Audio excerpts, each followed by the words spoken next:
All right, good afternoon, people. Welcome to the afternoon experiment. My name is Emanuel Livingston. Emanuel Livingston. I am here. Oh, coming in, just getting in. Welcome to the show. Hold on, put that on because I know people like that.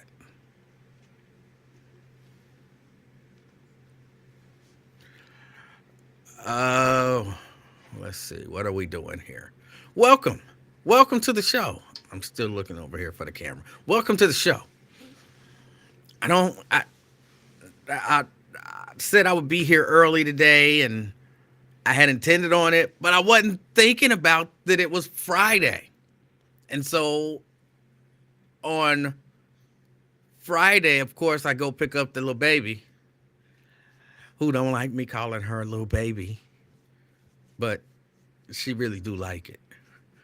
Um, but yeah, I forgot about that, so I had to go pick up the little baby, and I was running just a little bit late. So forgive me, please. Forgive me. Oh, let me see. I got to say hello to the people. Got to say hello to the people. What are you doing back there? What are you doing with your lips? Oh, you need like some chapstick or something? Okay, I had to go get you some. Um, Robert Willis, good afternoon. Anthony, good afternoon to you as well. Got Preston in the house. Good afternoon, Preston. Good afternoon. Um, Anthony says I won't be babysitting for him. Good, because I'm not a babysitter. Myosha, all the rich people in the house. Dante says what it is, man, what it is.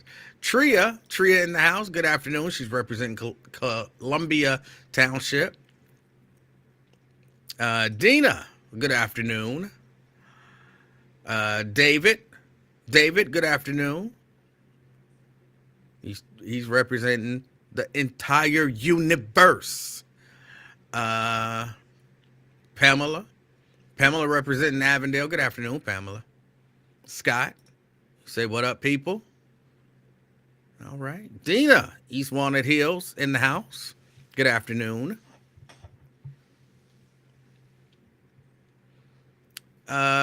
Regina, good afternoon. Good to see you. Good to see you. Got Tessie in the house. Good afternoon, Tessie. Andrea, checking us out from Gulf Manor. All right. Gulf Manor in the house. We got Dallas, Texas in the house. Do you wear like cowboy stuff as a Texan? Do you wear like the cowboy hats and cowboy boots and all of that kind of stuff? I know most people don't wear Spurs, even though I saw a dude wearing Spurs here. I saw a dude, he wears Spurs. Sometimes he comes to church where I go to church at, and he comes in and you hear him walking and you hear the Spurs and all of that kind of stuff. Do you do all of that stuff, Brent? Just checking. If you do, there's nothing wrong with it. Nothing wrong with it. John, Covington, Kentucky, checking in. Covington, Kentucky, checking in. Myosha, trying to downplay her wealth. So I can't believe y'all be believing this lying ding. They don't even have to believe me. They can just listen to the stuff that you say. It's not even about believing me. The stuff you say, give it away. Terry representing downtown. Good afternoon, Terry Anderson. Good afternoon. Thank you for checking out the show. Jeannie, good afternoon. She says, happy Friday. All right. Mike Ballard. Y'all know he played guitar. Mike Ballard in the house representing Woodline. Brenda checking us out from Fairfield. Can't beat that. Pat, good afternoon. All right. Myosha, she's chatty today. I worked with a guy from Texas who always wore a big A belt buckle, cowboy hat, and boots. Yeah, yeah. And there's nothing wrong with it. I mean, it's an interesting look. It's an interesting look.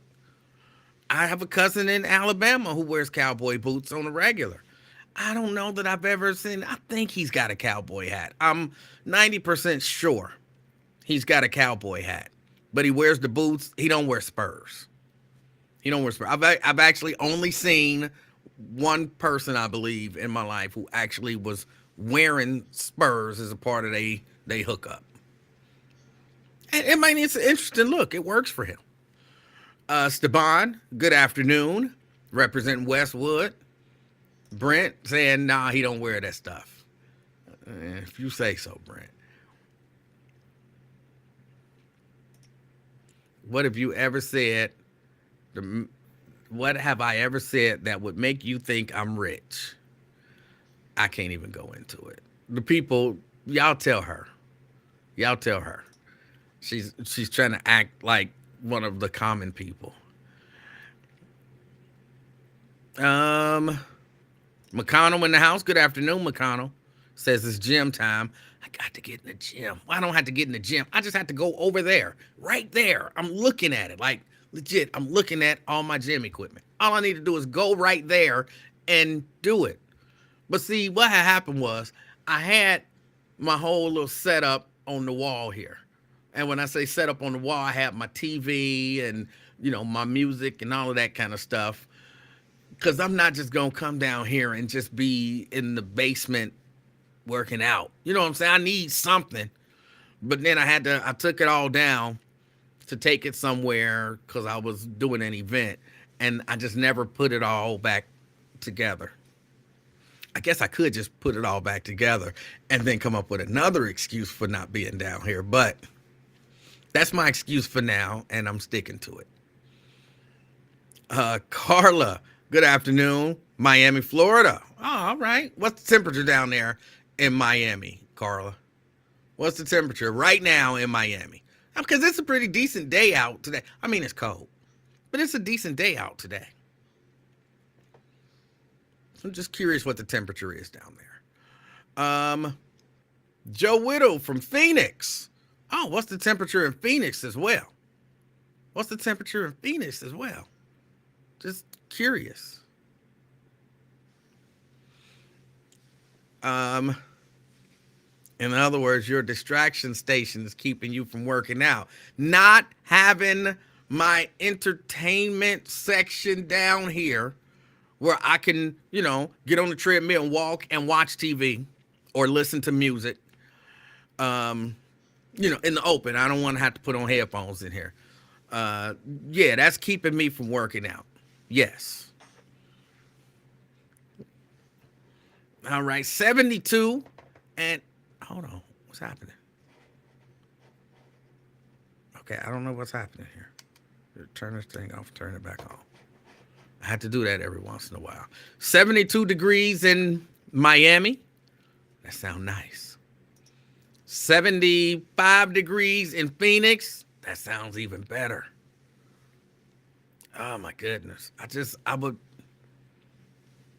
maybe if I ever get some money, if I ever get even close to Myosha's level, I'll buy me a house in Phoenix. I don't know that I'm going to buy one in Miami. Hurricanes and such. But I'll buy me one in Phoenix, maybe. Reese. Oh, no. Reese Mooney, Cincinnati, Ohio, is in the house. Springfield Township. All right. Well, good afternoon. Thank you for checking us out.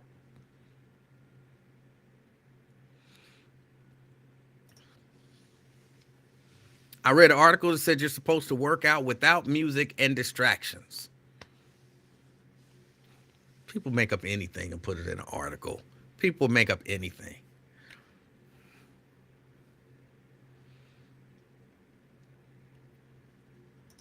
Twin says low-key wire.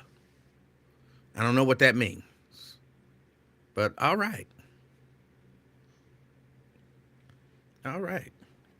Reese Mooney says, I listen to a lot of motivational speeches when I work out. Once was 280 pounds, now 195. Oh, all right. Well, thank you for the encouragement. He says you can do it, bro. I appreciate it. Thank you for the encouragement. I want to make a promise to y'all, but I don't want to lie. I don't want to lie. Okay, I can say this confidently, and y'all hold me to it. All right? I can say this confidently. By December 31st, I will have started working out. That don't mean I'm going to work out December 31st and say, see, before then, before that starts, I will have done at least a week worth of working out. I promise y'all. And then I'll try to keep it going. And y'all can hold me to that. Y'all can hold me to it. And I'm not going to lie. I'm not going to lie. I try to not be a liar. I try as best as I can. David says it's 56 degrees in Westchester. Yeah, that's not amazing. You know what I'm saying? 56 is not amazing. I mean, it's good for December in the Cincinnati area, but that's not amazing. That's not amazing.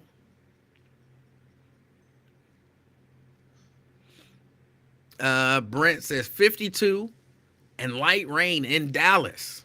Damn. Dallas is supposed to be warm. Warmer than it is here. Oh, let's see. But anyway, all right. So what's going on? I was talking to the little baby about Coney Island and how we're probably never going to Coney Island again. She was not believing me. She was asking questions. Like, are they just closing because it's cold? No. No, they closing because they closing. But then they're going to be open again. Like, no, I don't think so. I think they shutting it down. Said, but you promised that we would go swimming again. I want to get in the pool. And I'm like, I did promise, but that was, I don't say that I broke that promise if they shut down. That's not on me. Because I did, she'd been asked, well, can we go back to Coney Island? Can we go back to Coney Island? And I told her, we'll go back to Coney Island when they open up again. And yeah, we'll go swimming again. So she was looking forward to it. I had to tell her today, that's not going to happen. They're closing down. So, I have to find another place to take her to go swimming. I don't think she really still believes that they closing down all the way. But because in her mind, she keep asking questions like, so then they'll be closed through January? I'm like, no, they'll be closed through forever, I think. So then that means they won't open back up until it gets warm? No, they won't open back up.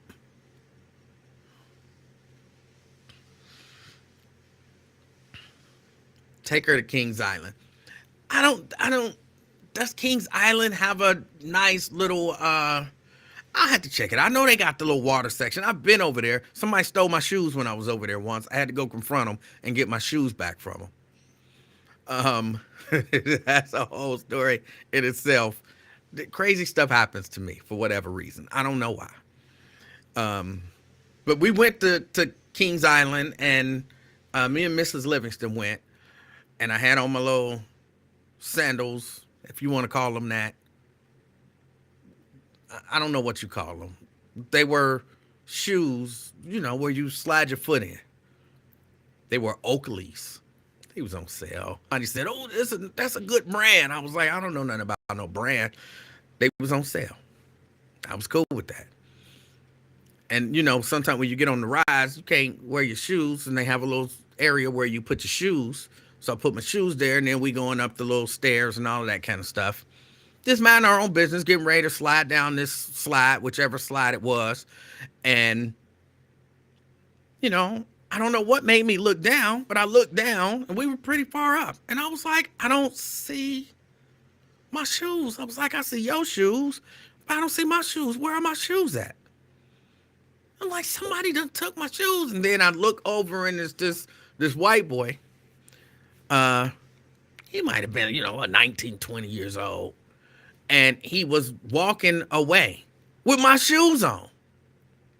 So I was like, oh, now I got to go down to, excuse me, because I'm going down the stairs and people don't want to let me know. Excuse me, I'm coming down. Excuse me. Y'all, I'm coming down. Get out the way. Excuse me. I finally get down. Then I have to go find old boy barefoot, because he got my shoes. Barefoot. I had to go find old boy, and I'm like, hey, what you doing with my shoes? These ain't your shoes. These are my shoes. No, those are not your shoes. Those are my shoes. It turned into a whole thing. And he was talking about he was going to call security on me. And I told him, no, that's not. Call security. Actually, what I told him is call security if you want. But if you don't take off my shoes, I threatened him. I did. I threatened to assault him if he didn't take off my shoes. And then his daddy came up. And, me and his daddy was kind of getting into it. And then he was like, these are my sister's shoes. It's like, that don't even make sense, bro. They fit you. You know what I'm saying? What sister? And then his daddy kind of told him, like, your sister don't have no shoes like that. Well, I didn't know. I thought those were my sister's shoes. And so, eventually they gave me my shoes back. It was way too much. It was too much to go through for some shoes. But yeah, all of that to say, I'm not exactly sure if they got an area sufficient for the little baby at Kings Island spot. But I have a bad taste in my mouth about Kings Island's water area because of that. Because I didn't leave my shoes again. And every time I would go there, be like, oh, no, you can't come up here with your shoes on. You can't ride this with your shoes on. It's like, I'm not leaving my shoes sitting out there no more. Somebody done stole my shoes. Somebody stole my shoes once today. I'm not leaving them out there. And now I'm getting into arguments with the teenagers who are manning the rides. And they just doing their job. They just doing their job, You can't wear your shoes, but I have to wear my shoes. So, yeah, I have a bad taste in my mouth about Kings Island's water park. But we'll see what happens. We'll get her somewhere. But, yeah, she don't like the fact. She halfway don't believe that Coney Island is going out of business. Or I guess she just doesn't understand. She thinks they're just shut for some period of time and then they'll open back up. What else is going on? I do want to, was the guy white? Yeah, it was a white guy. A white guy. And again, these were Oakleys, which I guess is a big deal. It wasn't a big deal to me. I saw them somewhere. They were on sale. I still got them. I still got them upstairs. They, I don't wear them just cause, I don't. Actually, I bought them because those are actually the shoes that I got married in. Because me and Mrs. Livingston, we did a destination wedding, and so we got married on the beach in the Bahamas in front of this nice big house with a pool, and we had them do the purple sand and all of that kind of stuff because, purple's my favorite color. So they did the purple sand on the beach and all of that kind of stuff and, had a good time. So those were the shoes that I purchased for my wedding and wore them at the wedding. So, yeah, I still have them there upstairs somewhere. Oakley, aren't Oakley sunglasses? Oakley is a brand, and yes, they make sunglasses, but they also make other stuff. It would be like saying, what? You got a Nike shirt. Ain't Nike a shoe company? Well, yes, but they also put their brand on other things. They get them on shoes, and probably get them on hoodies and shirts and shorts and all of that kind of stuff. So, yeah, Oakley apparently is a brand of glasses that's like really popular with white boys. And I didn't know that. Again, they was just on sale. But But I want to shout out Lincoln Ware and I guess Cecil Thomas. Hold on. CK says Livingston Kings Island is a remarkable amusement park with refreshments and condiments. I'm glad they have condiments. The condiments is a very important part of why I go to Kings Island. You can't beat some ketchup and some mustard. Yeah. It is. I agree.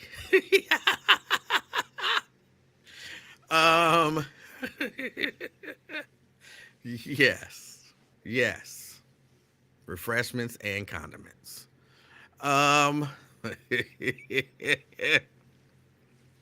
Okay, can I give a summary of the Lincoln Cecil thing? Okay, as best as I can. I didn't hear the mom call in today, so I can't give it from her perspective. I missed that particular call. But I can tell you, other than that, apparently this lady caught Lincoln, coming out of work and told him that her son was in prison and that he was not in good shape physically.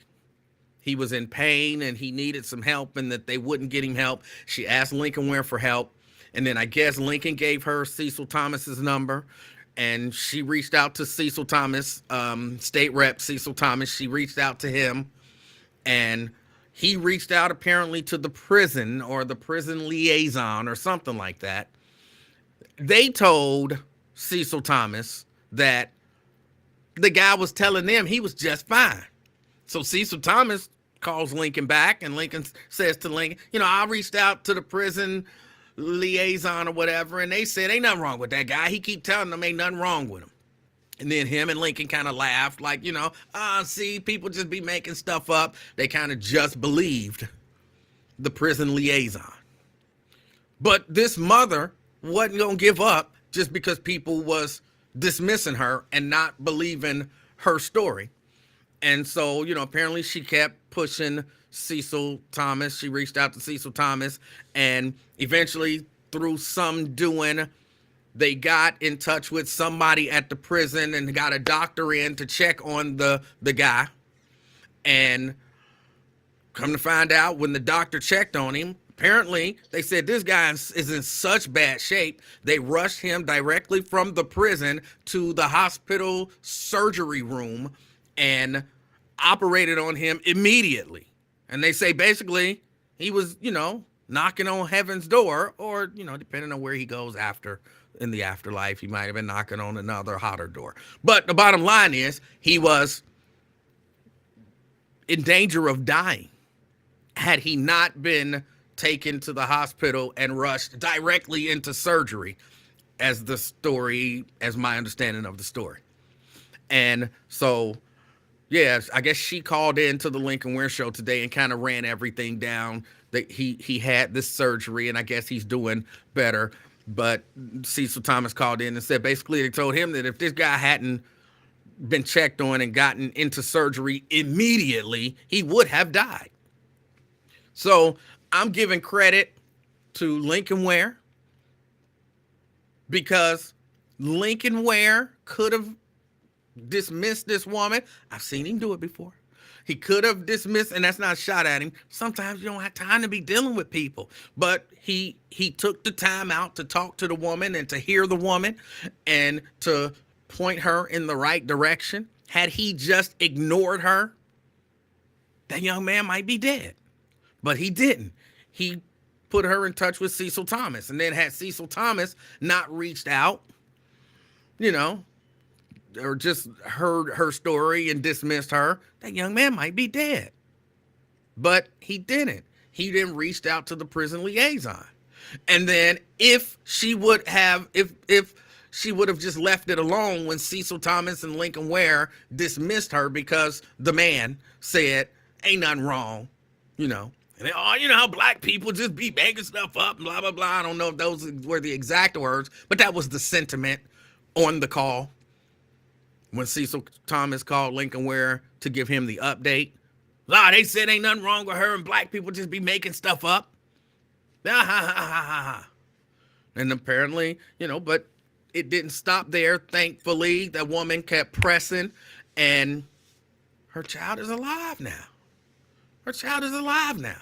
So, in spite of the fact that at some point they were dismissive about her, their actions are what, and of course the mother, you know what I'm saying? The mother fighting for her child. Ultimately, because of her, because I'm sure she tried to get in touch with people at the prison, all of that kind of stuff, but she was like on her, at her wit's end.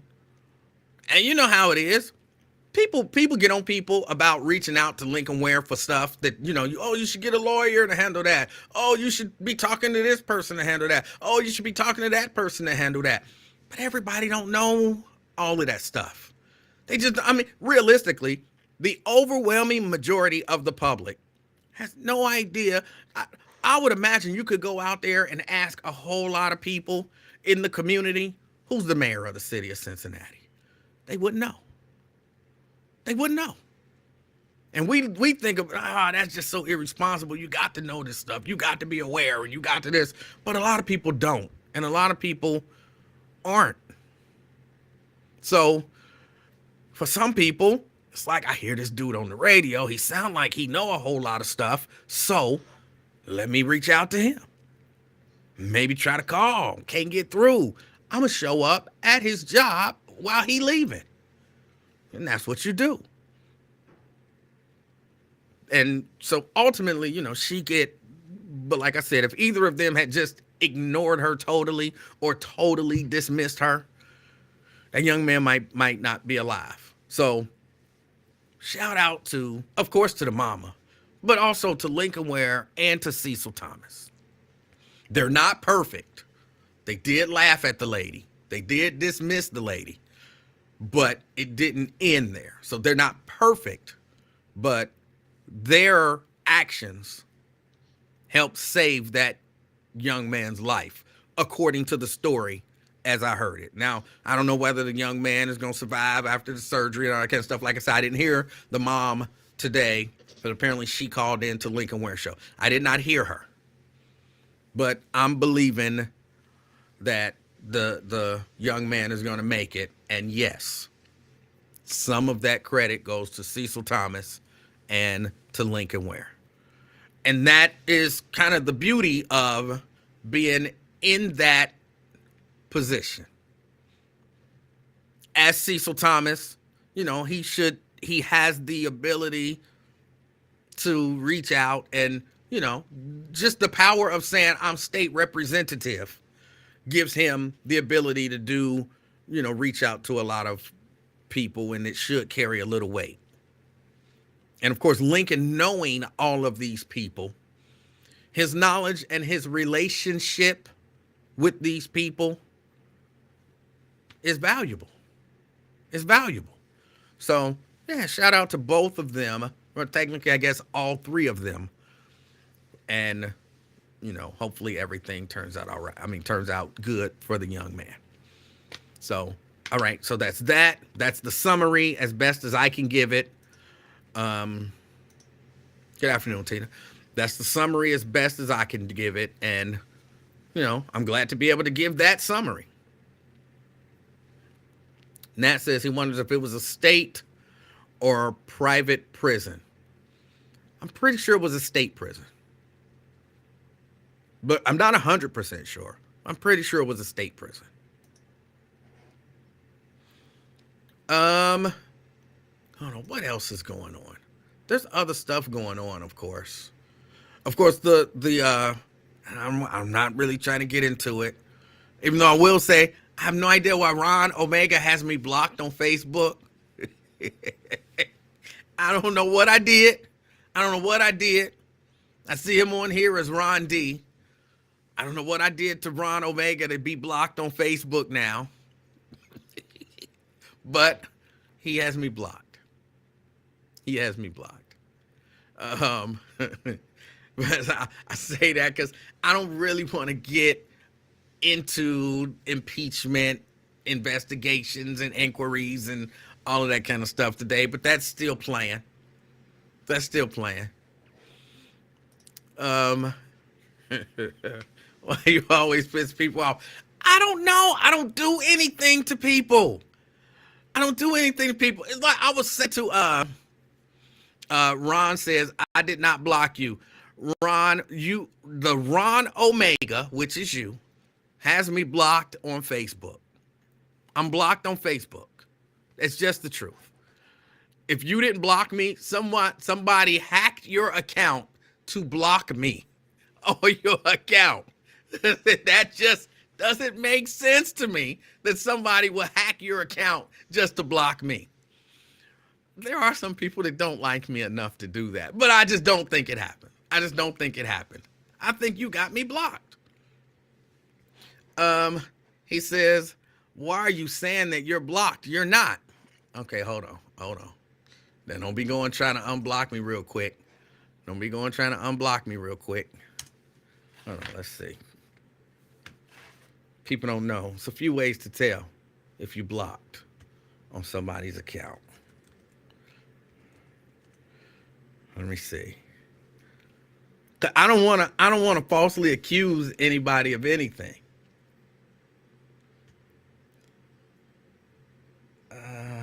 Okay, here we go. This is my account. On Facebook.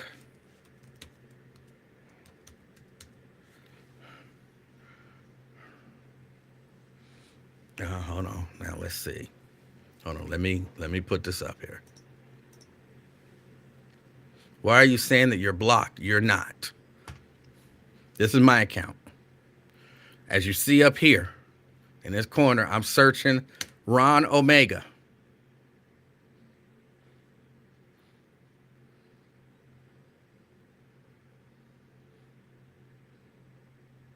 That's not you.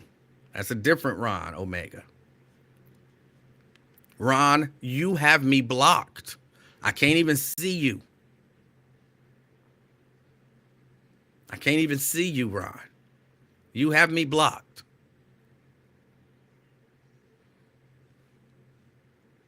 So, there's nothing wrong with it. You can block whoever you want to block. Just don't pretend like I'm not, I'm not.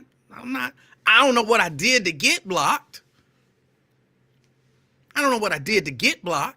But you have me blocked.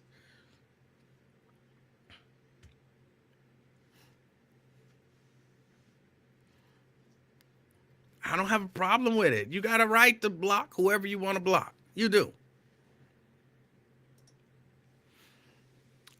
If you're blocked, it was by accident. Yeah, somebody hacked your account, man. Earlier today, I was listening to the radio station and I heard Freddie Red doing the commercial for the Cincinnati Music Festival. He does the commercial for the Cincinnati Music Festival like every year. Probably been doing it for like 50 years. I might be exaggerating a little bit with the 50 years part, but he's been doing it for a while. And I thought, I wonder if he's still mad at me.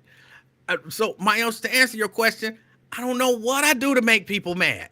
I didn't do anything to say why is Zoe mad at me? Why does Zoe have me blocked? I don't know. I don't know why. Y'all know Zoe just one day, just out of nowhere, he just started attacking me. And he said he wasn't attacking me. He was just having fun. He was just trolling me the way I troll Lincoln. But he was saying really attacking stuff. And I'm like, okay, that's fine. So after a while, you can attack me so much. And then I'm going to attack back. And then next thing you know, I was blocked. Now, if you ask me, what did I do to Zoe? I have no idea. I thought we was cool. I ain't say nothing about him. I didn't, say nothing about none of his friends, none of his people, his Emmys, nothing. Just out of nowhere. I don't know what I did. Freddie Red, I know why Freddie Red was mad at me, but it had nothing to do with me. He was mad at me because he got fired. But him getting fired from the radio station didn't have anything to do with me. I didn't fire him. I didn't tell him or nothing. What he did was of his own doing. And then the way that he handled it, because he could have still had a job, but the way that he handled what happened was all bad. And it was 100% his fault and had nothing to, if anything, I tried to cover for him. But then his reaction to it made everything really bad. Diane said, why did he get fired? I can't really, I don't want to really say why, because it ain't my business to tell his business in detail. But, you know, he did some stuff, or more, he didn't do some stuff that he should have done. And you know, then, yeah, his reaction to it really led to him being fired.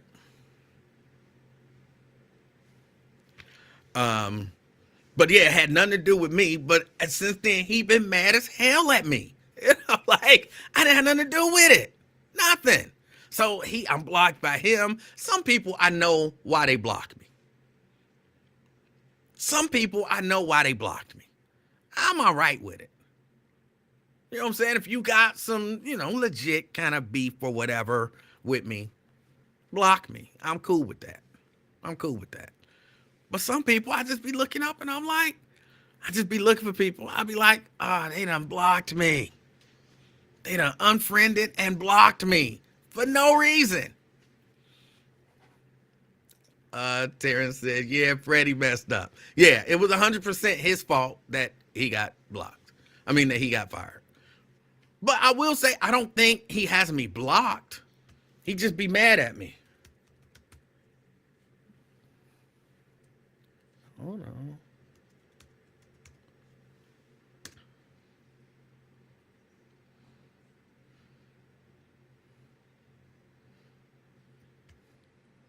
Hold on, I'm looking. Yeah, nah, he don't have me blocked. I seen. He right there. He mad at me, but I'm not blocked. So, you know, that is what it is. Diane says, everyone blames you for their firing. Start to see a pattern. There is a bit of a pattern there. I don't know why I'm always getting blamed. And I didn't blame nobody for my firing.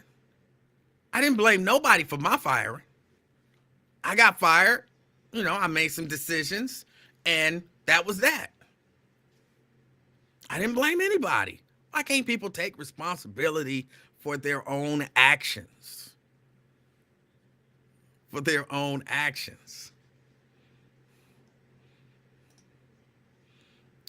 He unfriended me on Facebook.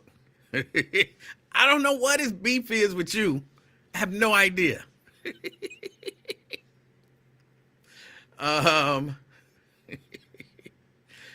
But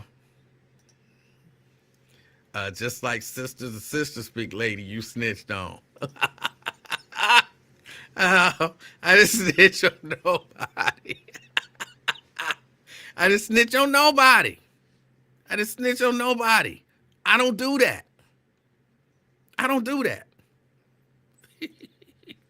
Lincoln blames you for getting fired. I mean, I understand the logic behind that. I made decisions for me, and they made decisions on their policy. So, but I take responsibility for it. I don't blame nobody else.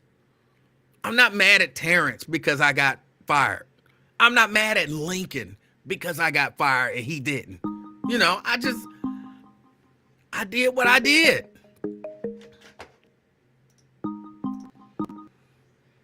Twin.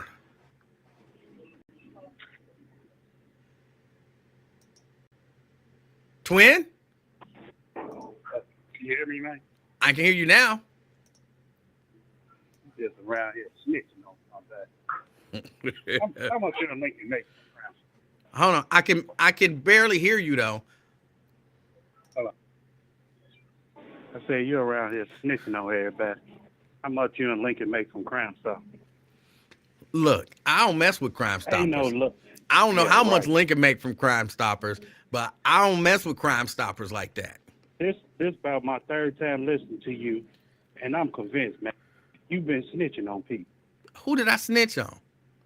You, what's the lady that used to do Sister Speak? It's a number of ladies that used to do Sister Speak. I'm Come gonna on, man. Don't assume. act extra, man. I, for, I forgot her name off rip. You said it a couple of weeks ago. I'm gonna So assume you that the lady that you're quit speaking. assuming. You know. I'm gonna assume that the lady that you're speaking of, you're referring to, is Jerry Tolliver. Uh, You know, huh? And quit assuming. You said it. Talked about it I'm 2 just weeks ago. assuming it was a lot of ladies that worked on Sister Speak. Now you acting extra, man. Come on, that's why I be talking about you. Now you want to be extra, but you know what I'm talking about. Quit around here snitching on people, man.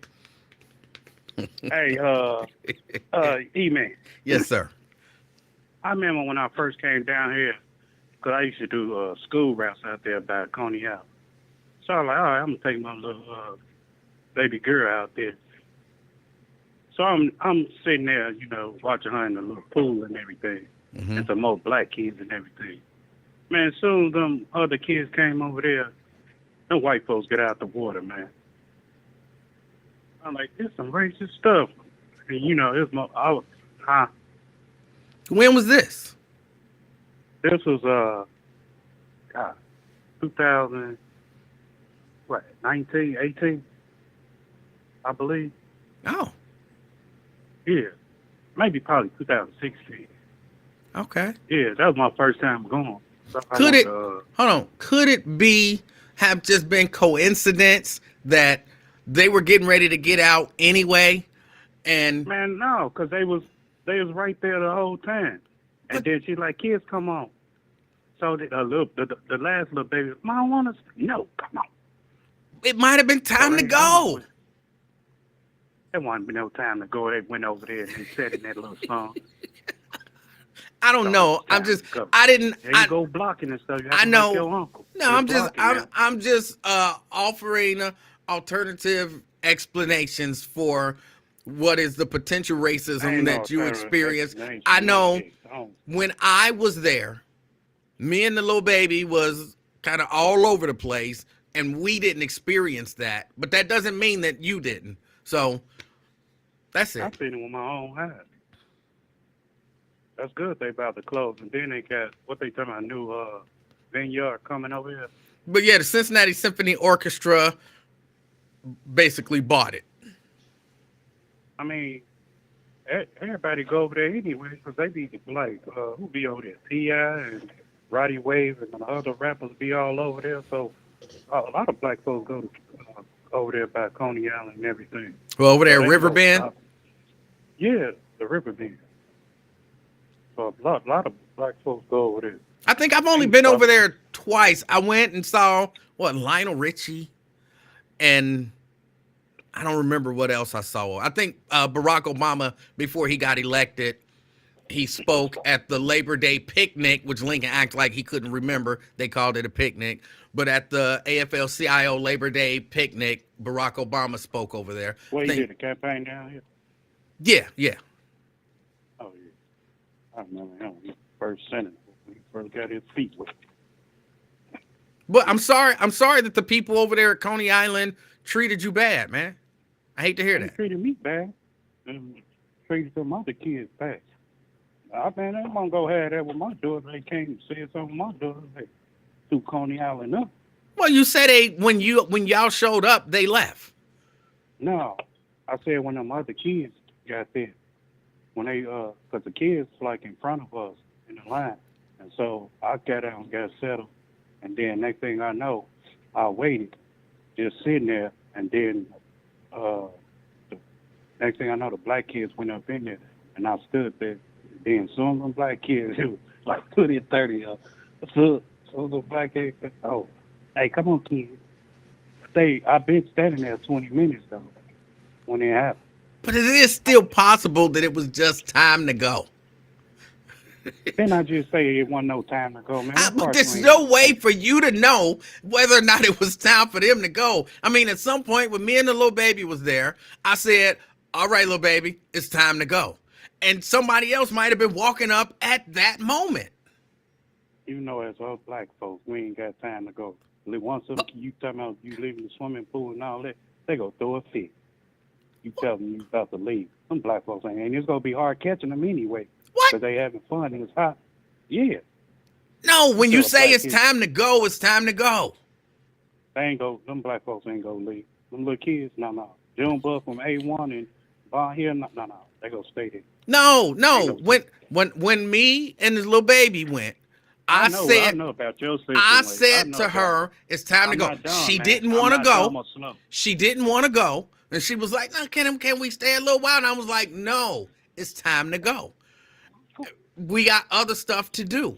So it was time to go. And I'm saying that might have been the same thing. It's possible that that's the same thing that you saw. You couldn't possibly I'm know. doing that. I work for myself. You better go get it yourself. Oh my goodness. Yeah, hello. My Yeah. bad. you Oh, what's wrong with you, man? I Oh, don't man, you gotta I please don't go know. get something. I I'm don't know speaking what's on the phone. happening at the job, man. I don't want you to beat nobody up.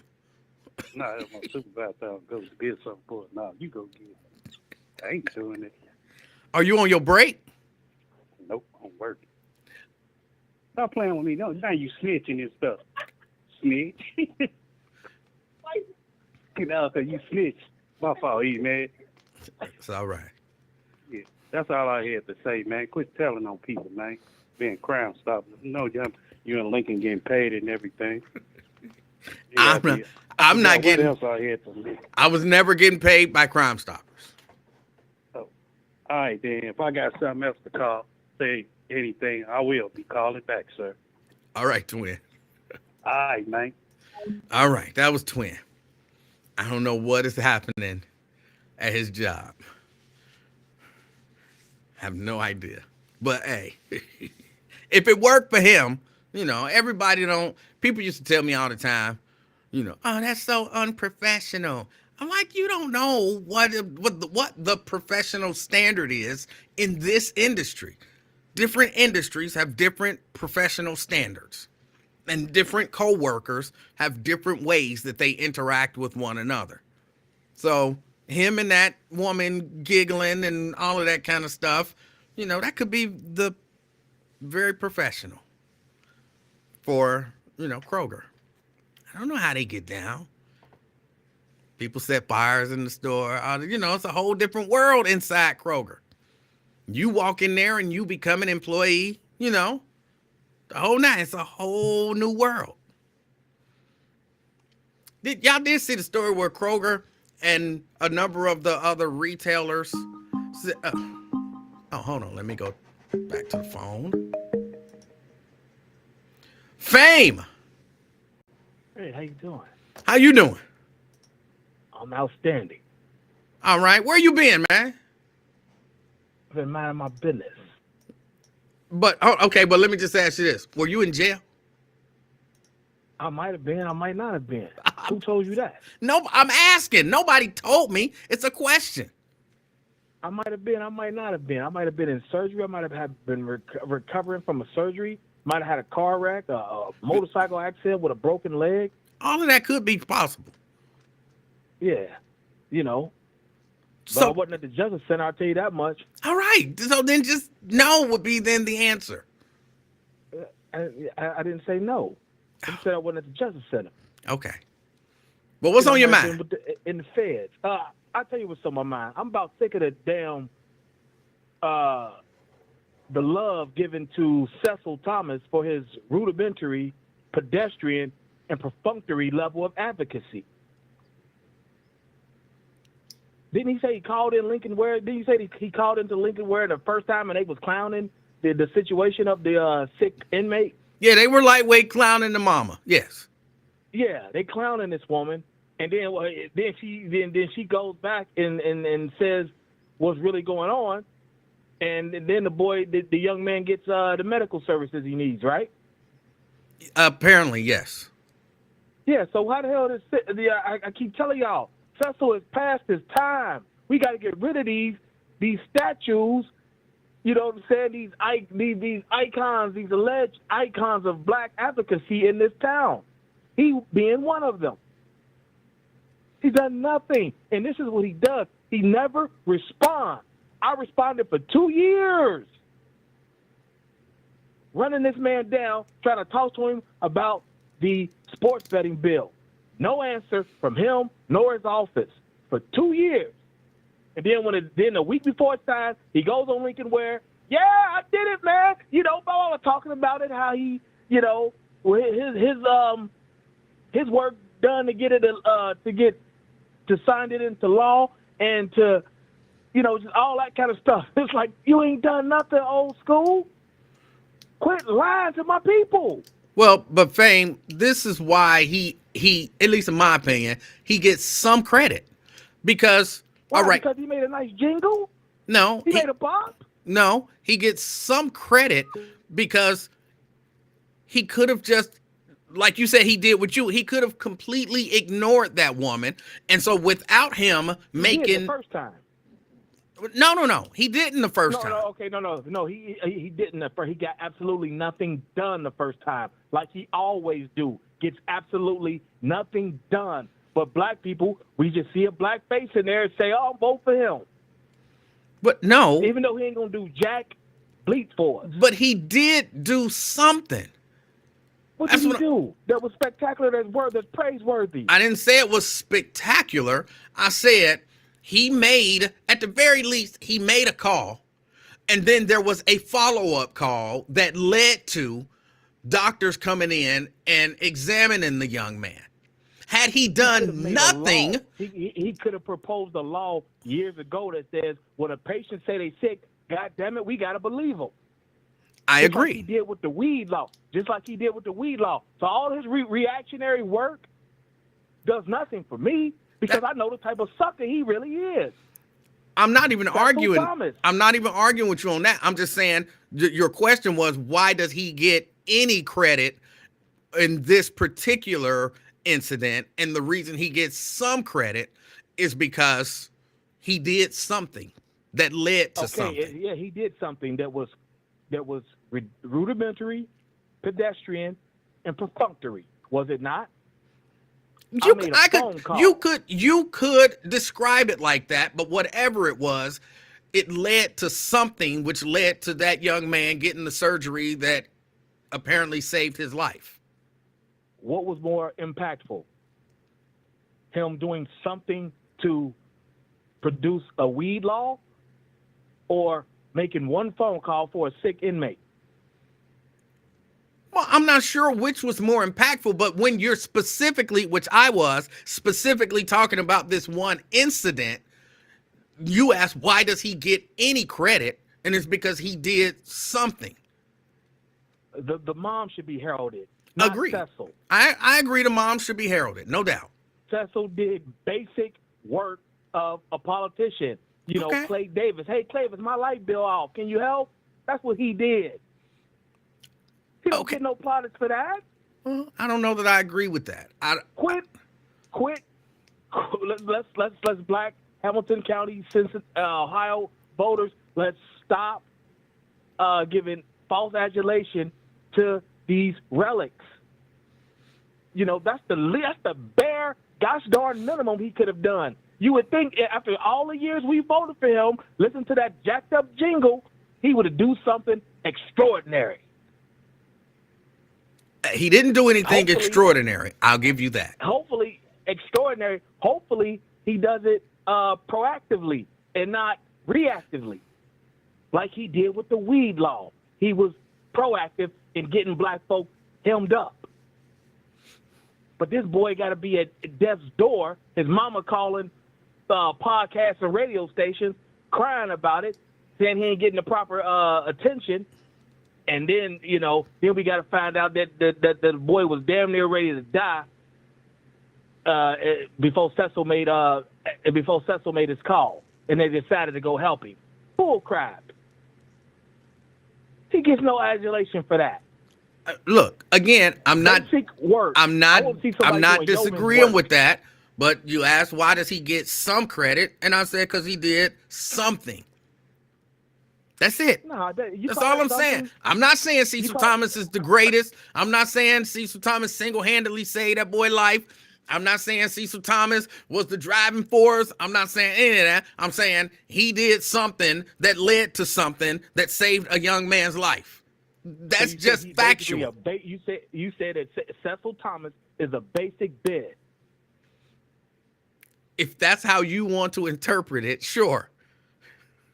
But that's how we're going to interpret it for the show. I'm the voice of the people. I remain that.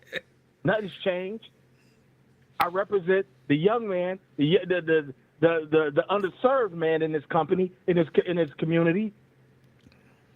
In this community of Hamilton County, Cincinnati, and your listening audience, your vast listening audience. I represent the underserved. I represent the people. I represent the people's camera. I blow up the negatives so that your listeners can see the negatives. I blow up the negatives, so your listeners can see the bigger picture, is what I meant to say. Okay. I did more than Cecil has. Why are you calling that man Cecil? You know that's not his name. That's his name. His name is Cecil. Cecil Thomas. Won't do a goddamn for you. That's a promise. Won't do a damn thing for you. That's a promise. Man, Cecil Thomas. You got beef with Cecil Thomas. What did he do to you? I told you what he did. He disrespected me, just like he just disrespected that woman. Just like he's disrespected black voters since he's been elected. Since your former employer came out 23 years ago? If not before. He disrespected a generation of young black men by having them seriously criminally charged for a joint. Something that's legal now. I can't disagree with you on that a little bit. Had no foresight at all when doing that law that he is known for. I agree. That's his defining moment of his public service. Getting the weed law advanced in Cincinnati. I agree with you. And now I can't disagree. It's been not only been abolished, but the weed out's legal now. What a complete jerk off! How are we supporting this guy? Hey, I'm not disagreeing, but if a person does something that saves somebody's life, or kind of leads in that direction, I don't see a problem with giving him credit for that. That doesn't mean that you don't blame him for that weed law, which was horrible, no doubt about it. And, other things that he's done that I disagree with. And look, I'm one who I saw somebody saying that, I'm blocking. I don't block for Cecil Thomas. I don't block for Cecil Thomas at all. But facts are facts. And he did do something. You can't block for Cecil because you're a podcast host, not a butt plug, because he's an asshole. Let's just call it what it is. That's terrible. It's been real. I had fun. And I'll talk to you again soon, boo. If I don't, hey, Happy New Year and Merry Christmas and the Christmas of Kwanzaa, all that other shit you celebrate too. All right, B? Y'all be well. Did you call me boo? Did he call me boo? I take exception to boo. You know what I'm saying? Look, I'm not your boo. I don't like that term. Boo? That feels effeminate, possibly homosexual. Men don't call men boo. I don't like that. Don't ever do that again. No, I'll hang up on you and put some sort of a ban on you for quite a while. Don't call me that. But thank you for your call. Thank you for your call. And I'm not disagreeing with him. Look, I disagree with a lot of stuff that Cecil Thomas has done. And when I disagree with Cecil Thomas, I don't have no problem saying to Cecil Thomas, I disagree with you. You was wrong about that. You was out of line. I don't know how many times I told Cecil Thomas, during that whole weed thing that he was totally out of line.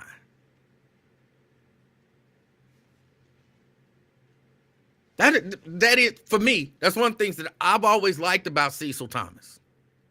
Not that he does wrong, but Cecil Thomas is one of the people who I've had, I don't want to say run-ins with because it ain't never escalated to that level. But I remember once Cecil Thomas was in the radio station, and through the commercial break, I was kind of letting Cecil Thomas have it, like letting him have it, to the point where Jerry Tolliver was like, she jumped in like, Emanuel, stop. Leave him alone. There's nothing more he can say. You just gonna beat him down the whole time that he here. Afterwards, Cecil Thomas was just like, hey, all right, man, you whatever. Like, it wasn't, there were no hard feelings about my criticism of him. None. And I've always appreciated that, you know, he didn't take that stuff personal. They were legit criticisms. He tried to answer them. Most times I don't feel like his answers are good answers, but you know, he'll stand and he'll defend himself and it won't be no personal whatever, no animosity or anything like that. So that's that. Now, I don't know what he said behind my back. No idea. But I know when I see him out or, you know, when we run into each other, there doesn't seem to be any animosity. Jack says, at least that's what he showed you. But him and Lincoln probably be talking about you like an MF. I don't really care all that much what people say behind my back. I really don't. I know there are some people on watching this live stream right now who will call Lincoln Ware and say, Lincoln, Emanuel said this about you. Your friend over there hating on you. Oh, your friend over there. That I know who you are. Because Lincoln tells me what you say almost verbatim, and I know how you talk. So I know who you are. I ain't never said it to you, but I know who you are. So what? So what? People always gonna talk behind your back. That's just the way of the world. That's just the way of the world. So I don't really care about that. Ron, I see you called in while I was on with Fame. Please feel free to call back if you'd like to.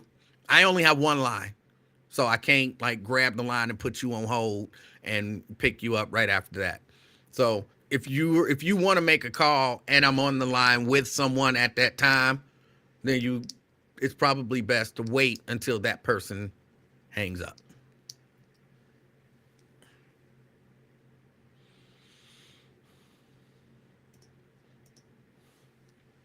Why do people who call Lincoln got to sound like a runaway slave? I'm not saying they sound like a runaway slave. I'm just saying I know who they are. I know how they talk. I know the wording that they use. I know some of their little catchphrases. And he says, this person said this.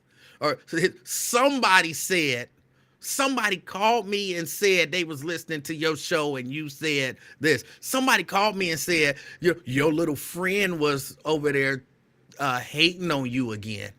I know who says that. I know exactly who it is. I don't say nothing, but, you know, it gives me insight. So I know, you know, when I interact with this person, they ain't loyal. You know what I'm saying? They ain't loyal. So I move with them with that knowledge. When I move with them and interact with them, I have that knowledge. And so I know who they are and what they've done.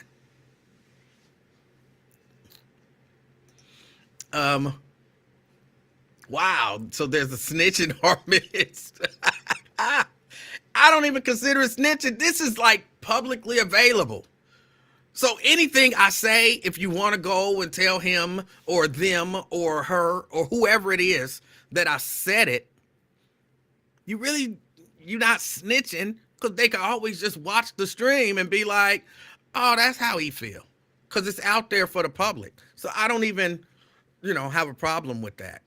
Just some of it is in the way that the information is relayed. You give it a certain context, and then you present it to him.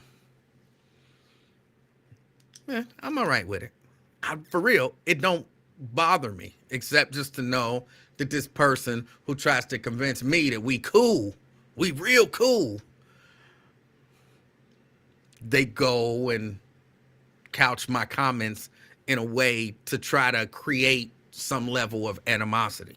And it doesn't work. Like, understand, there's a level, but there is already a level of animosity there. There's already a level of animosity there. So there's nothing, like, you can't do anything. It is what it is. And the fact that he calls me to tell me that this person said it, or he don't tell me who it is, but that a person said it, that should be enough to let the person know, like, ooh, it's not accomplishing whatever it is that I want to accomplish.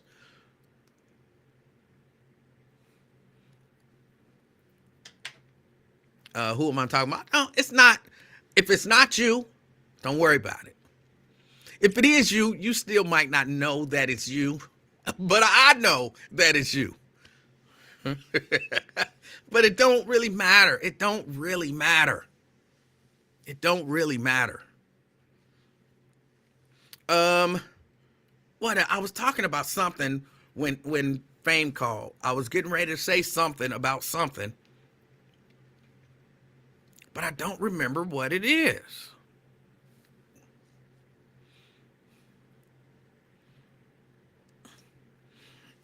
It wasn't about Crime Stoppers, but I will say this about Crime Stoppers. I don't particularly care for the Crime Stopper segments. And I'm not just talking about, what's her name? The lady who does it now. I'm not just talking about her. I don't know why. I've never really liked the Crime Stopper segments. There's something about them getting on the radio looking for people that rub me wrong, you asking people to, turn people in and all of that kind of stuff. It's something about it that I just don't like, just the idea of it. I never really have. And I have to say, there was only one Crime Stopper person. Would that be the appropriate thing? There's only one Crime Stopper officer who's called in to do the reports that I've actually developed any sort of I don't want to call it a relationship, but friendship or whatever with. And that was Officer Ward. The rest of them, they seem to copy to me, if that make any sense. Like, what I'm saying, you run into some law enforcement and you're like, okay, this is just a bad officer. Like the way that I've always perceived that a Cecil Thomas would have been as an officer. In my mind, Cecil Thomas was a bad officer. I never knew Cecil Thomas as an officer, but the way that his mind kind of works and the things that he says and things that he does, he strikes me as the kind of officer, and I'm not throwing out an accusation to say that this actually happened, but he strikes me as the kind of officer who would use excessive force. He strikes me as the kind of officer that would have done sneaky, underhanded stuff to do a search. He strikes me as the kind of officer that would have, stopped you for no reason, but then made up a reason. You know what I'm saying? Like, that's just the type of, because mentally, he strikes me as he's more of a cop than a black man, if you understand what I'm saying. Like the whole weed law thing. One of the reasons that he told me that he did that was, for officer safety. He said that was for officer safety. That was why he did the weed law, for officer safety. Because if I remember his logic, and I could be a little wrong on this, but it was something to the effect of, if you giving cops any reason to stop somebody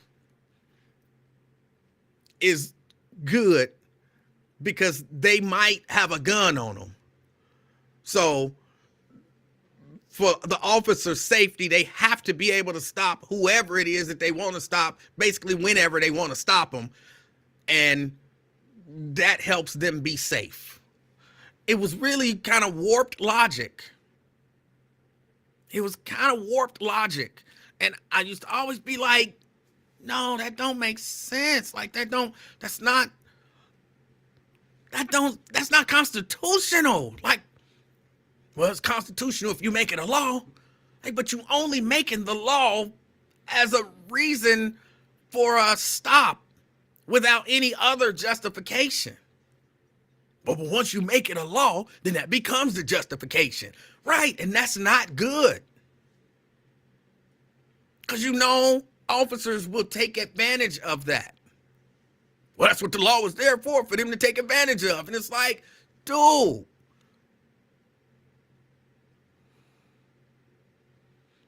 But that's how all of the other Crime Stopper people, including this current one, that's my perception of kind of who they are. They blue before they black, or, some of them were white. And I'm like, I don't like that. I don't like that. So yeah, I ain't never been necessarily down with all of this Crime Stopper stuff. Never been down with it. Said only one that Officer Ward, she was nice. I had opportunity to talk to her, and again, she never struck me as that type of officer. She never struck me as that type of officer. All the other ones, yeah. Geneva says, that was not my understanding of why he did, but to say he used excessive force and stuff like that, I don't believe that one bit. Again, I didn't say that he used excessive force. I thought I was clear. I said none of this is an accusation, because I can't say that he did. I said, but he strikes me as the type of officer who would have. That mindset strikes me as the type of officer who would use excessive force.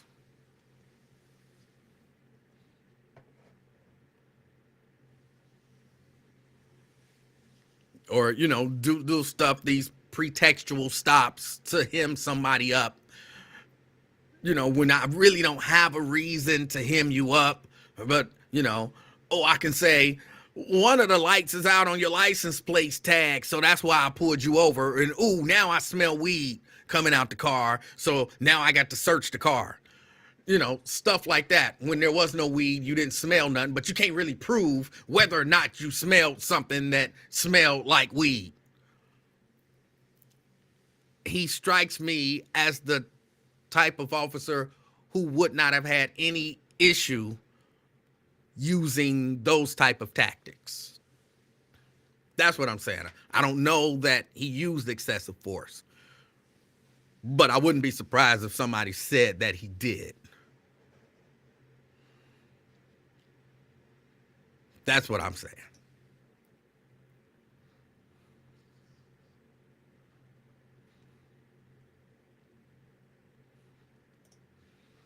Burton says, on another note, a D.C. jury just ordered Rudy Giuliani to pay $150 million to those 2 black female election workers in Georgia for defaming them.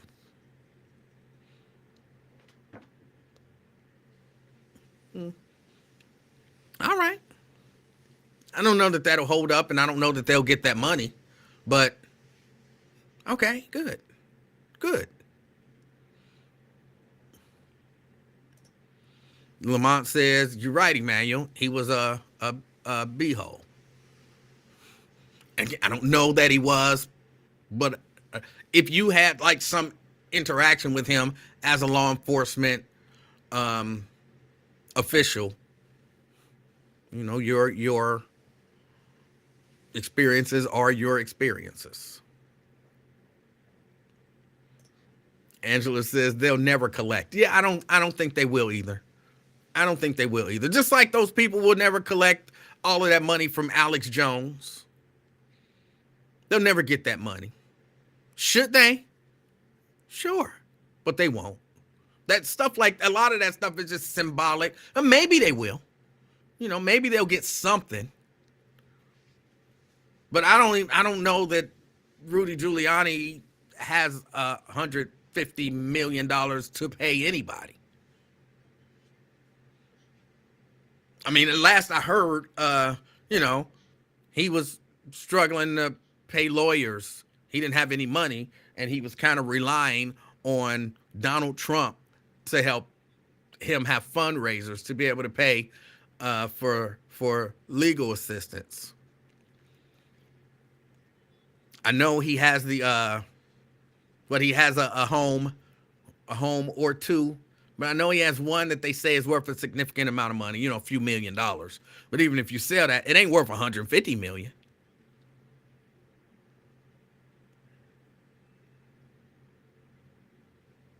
It ain't worth $150 million.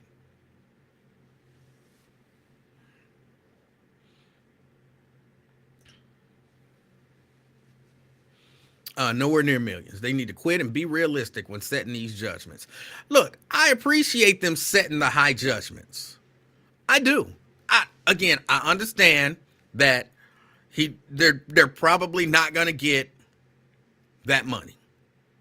They're probably not going to get that money. But just like, you know, they went after OJ and they've been going after OJ forever, and, you know, OJ forever got to, you know, try to hide any money that he get that is not protected. I think it, you know, Rudy and people like that should have to go through the same thing that they did with OJ. So I'm okay with them, you know, award them, you know, $100 billion. They only gonna get what they gonna get. But I think what that does, yes, number one, it's symbolic.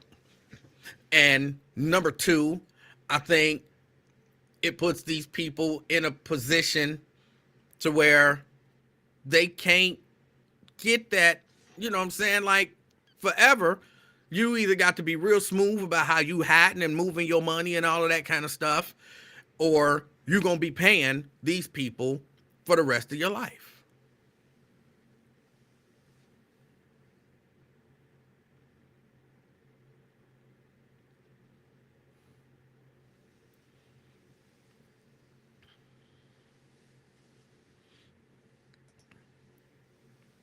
The judgment is what matters. One thing for sure is he will never again live the lifestyle he's been accustomed to. They'll get whatever pennies he has. I don't know that that's true. I don't know that that's true. They find ways to live the lifestyle. They find ways to, you know, around that. Like, again, I think I saw Angela said OJ is not on Skid Row. They find ways to have money and protected money to basically still live the lifestyle that they wanted to live. But, you know what I'm saying? He ain't free to just do whatever he want to do financially and all of that kind of stuff. So that's why, even though I realize it's symbolic, I realize they're not going to get all of it, I like the fact of having that hanging over their head for the rest of their life. So I'm not against the big judgments. I'm not against the big judgments at all.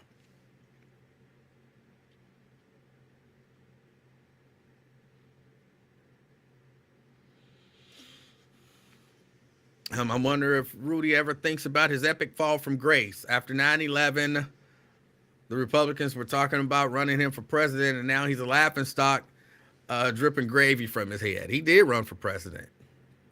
He did.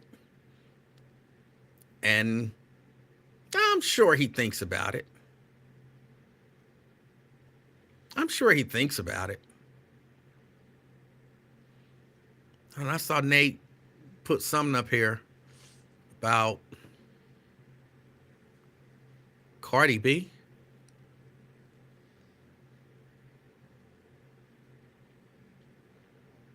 I don't see it now. But it says something about Cardi B getting money from somebody, because I guess Cardi B sued somebody and basically they didn't have the money, and so she's getting money.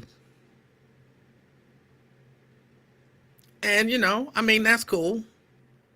She gets something. These two workers will get something. But 148 million, they're not gonna get that. Probably.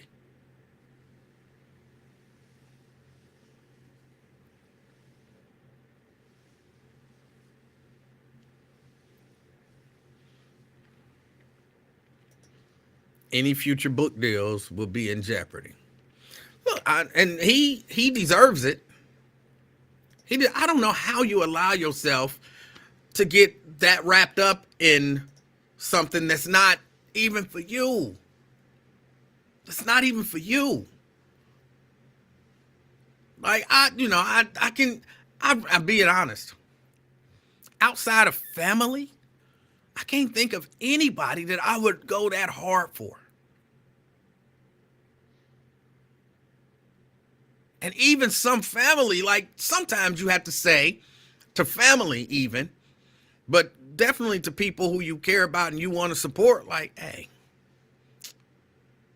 dude, you lost the election. You know what I'm saying?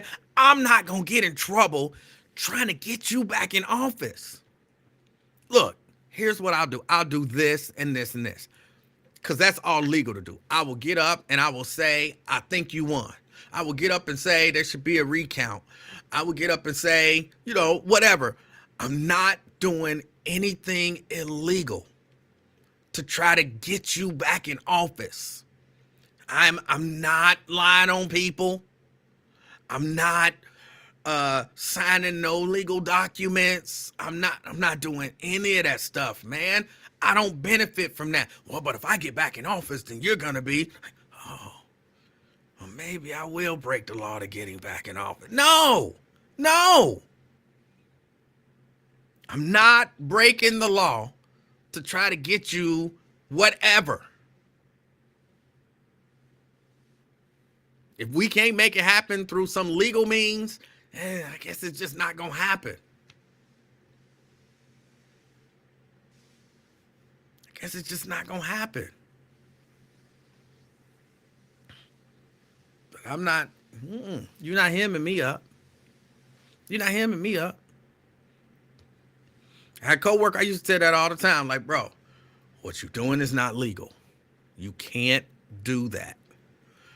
I'm not going to take the fall for if you get caught, I'm going to be able to say, I told you not to do it. You could just say you didn't know. No, but I do know. And I'm going to say, you knew what you was doing. You knew it was wrong. I told you not to do it. I'm not going down for you. Not happening.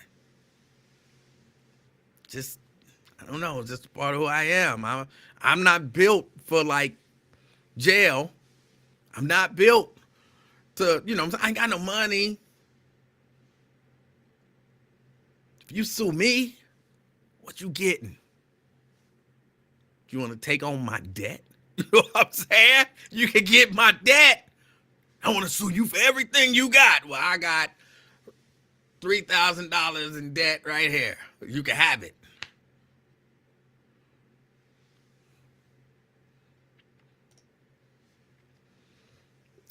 You are a snitch. No.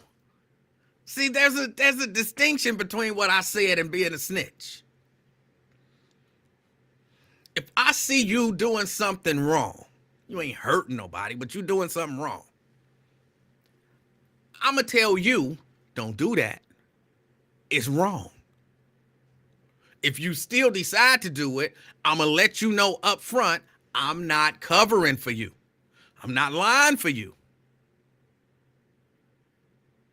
I'm not gonna you knew this, I'm not gonna lie. I'm not putting myself. That's different than snitching. Snitching would be me running there. He doing a free commercial for somebody. That would be snitching. Not covering for you is don't do that. They didn't pay for that commercial, and they didn't pay for that commercial. And if something happened, and then when they come back like, hey, did this happen? And you're like, hey, take that up with him. Take that up with him. But I'm asking, did you not take that up with him? I ain't got nothing to do with that. Well, but he said that you knew. That's not true. That's not true.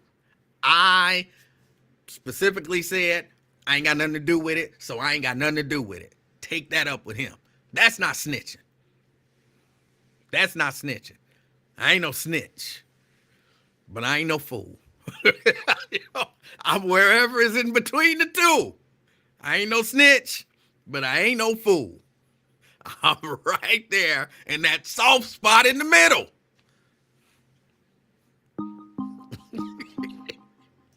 I'm in the middle. CK. Hey, what up, man? How you doing? Oh, man, I heard you talking about snitching. I was like, man, can I call your program a snitch? You calling to snitch? Hell yeah. Man, when you hear what I'm snitching on, you're going to be like, yeah, the public need to hear this snitch. Oh.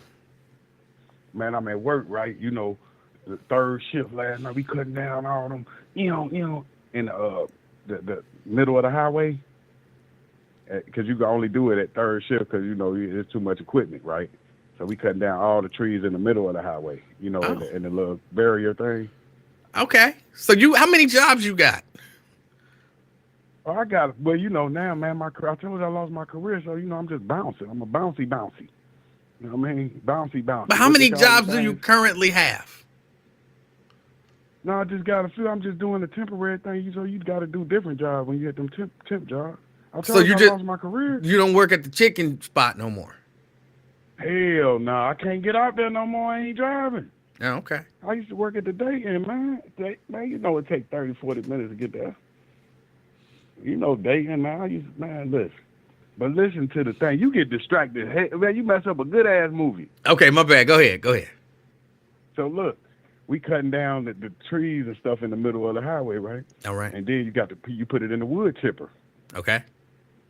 So our black crew going with the white folks, and then one of them, like we contracted that, but the people that's there, one of them put a deer in the wood chipper. Okay. Come on, man. Hold on. Is that bad? Why would you put a deer in a wood chipper, man? Is unsanitary. How you gonna continue to work? All that stuff gonna splatter all on you, man. Who did it splatter on? The deer was dead, right? The deer was dead, right? Hold on. So you must never did one. You worked with a wood chipper before? Yeah. I have a wood chipper. So imagine putting a damn body in there and the blood splattering back. That stuff ain't sanitary. That stuff gonna get all on you. It's a wood chipper. It's for mulch of wood. Yeah, I know what it is. I told you I got one. The deer was dead, right? Yeah, so when you put that's not for a deer. What is this, cremation? Look, I get that. It's not for a deer, but kind of what's the harm? It's messy, but what's the harm? There it is. Messy ain't the word. You got guts and everything. That's the thing. Yeah, okay. We want messy wood, leaves and woods only, not no guts and doodle and intestines. Oh, but where is the wood going?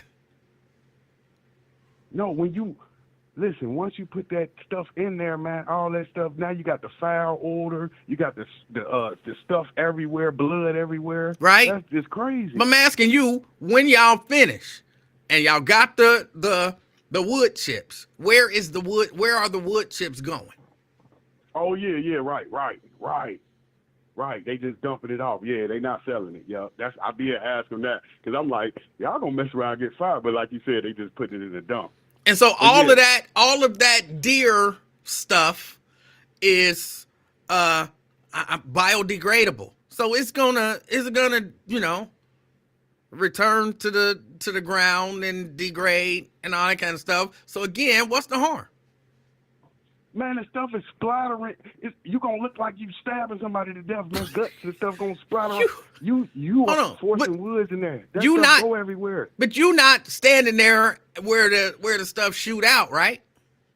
No, my crew didn't do it. It was the one right behind us. It was two. We got one up front and one behind. So they was behind from the deer.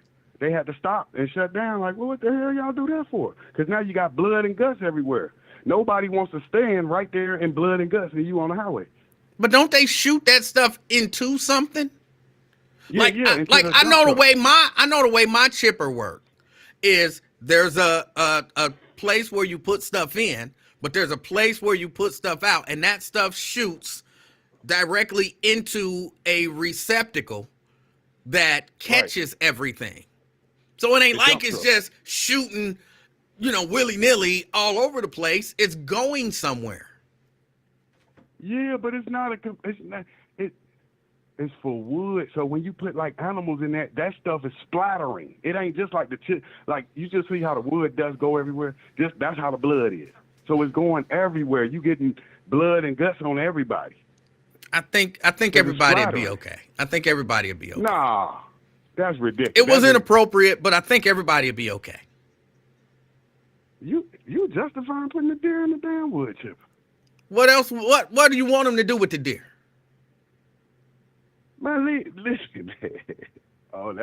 So that's why they did. I ain't never look at it like that.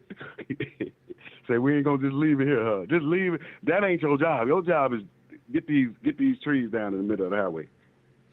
You ain't got nothing to do with no deer. Leave that deer. They got people that's there for that. People got jobs picking up deer on the highway. Yeah, I mean, you might have a point. I don't think that's that big of a deal. Yeah, until you ain't see you clearly judging this from not being in it. That it shut them down. It shut them down because and plus your wood chipper. It's like you putting a squirrel in your wood chipper. That's not what your wood chipper is for. It's for wood. It's not for water, for liquid living things. I agree. Or dead things. I agree, but I mean, in the grand scheme of things, I'm just saying, like, you're like, oh, I'm snitching. I'm like, well, what you telling him for? What's the snitching for? Who got hurt? Hold on, that's lost labor time.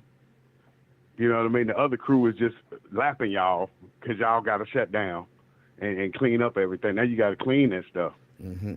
You're going to have to get that deer out the way. You're going to have to get the blood and stuff off the wood chipper. And like I said, right there where you putting the wood in now is a bunch of blood and guts.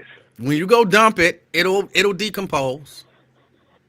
Yeah, I had this. Damn, I feel you though. I guess you're right. That's how they was looking at it. Like, hey, shoot, we picking up everything. What do you want? What do you want? What do you want to see happen to the people who put the deer in to the chipper? Probably nothing, but I just had to get it off my chest. I was traumatized. Okay. Yeah. Right. It's just yeah. But to hear you talk about it, it makes more sense. Like it happens probably more often than I think. I don't know that it happens. I just know that somebody said, they disturbed, that I'm not disturbed. I understand that it's not necessarily appropriate. I said that, but I think I'm supposed to be like highly upset or something, but it was a dead deer. Like they didn't go and kill a deer to see it. I'm like, okay, it happened. You move on. No, let's just let it go. You're right. No, but that was the problem that it caused. It shut down. It shut them down for a minute. They like, who the hell did that dumb shit? Okay. So when you go to work, the task is to accomplish as much as you can in the 8 hours, right? I guess it all depends on the job. Yeah. Yeah. So if you shutting down, we got 10 team and crew. So you wasting all type of time and money, man. All I right. mean, but yeah, you're right. If I was a supervisor, I probably would have gotten it. But as an employee, hey, I still got paid, so I wouldn't want that. I'd be like, damn, I would like to know why. Okay. Did you do as much work as you possibly could? You didn't waste no Oh time. man, hey, it was. You know, I'm old school. I was with this 28-year-old man. We knocking it out. And we the only two workers. The other crew they down it with the deer people. We knocking it out so bad where the supervisor say, listen, y'all go take a break, and they put 4 people on our job. You hear me? I hear you. 4 people. Yeah, hey, watch, and I would have got MVP. When I say MVP, I mean Employee of the Week. But I had to give it to my comrade. Because he's younger, and I follow his lead. You know what I mean? He had more experience. But yeah, we was knocking him out, 2-man crew. Okay. The 2 brothers with the other one. Oh man, when they put that deer in it, you just turned all the black folks that was working with y'all away. They don't like that disgusting stuff. Working with I mean, all that feces and you got all type of stuff in that deer, man. All right. But yeah, I worked hard. You I was really sweating. concerned about the doodle. No, but listen, I worked so hard. I was sweating outside. Now that's hard work. Okay.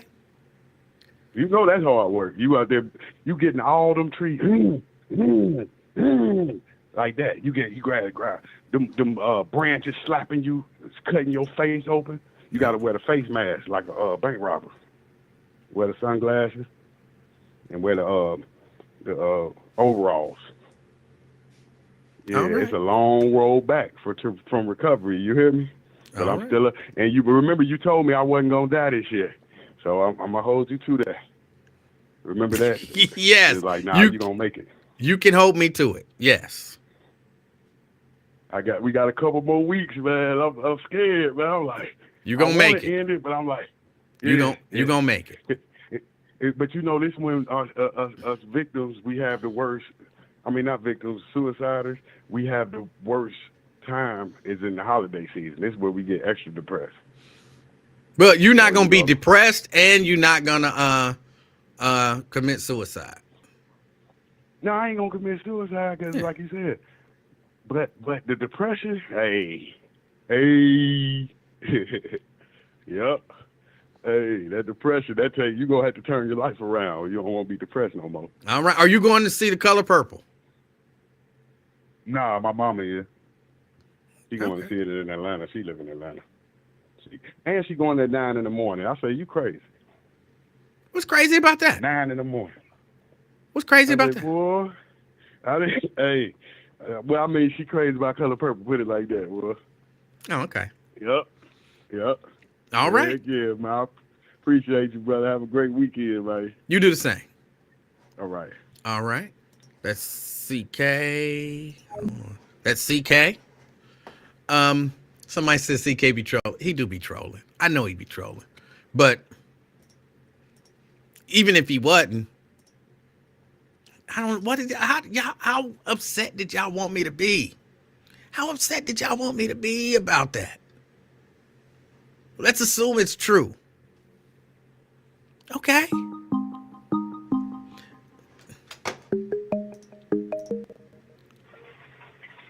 Caller? Hey, what's up, man? Hey, man.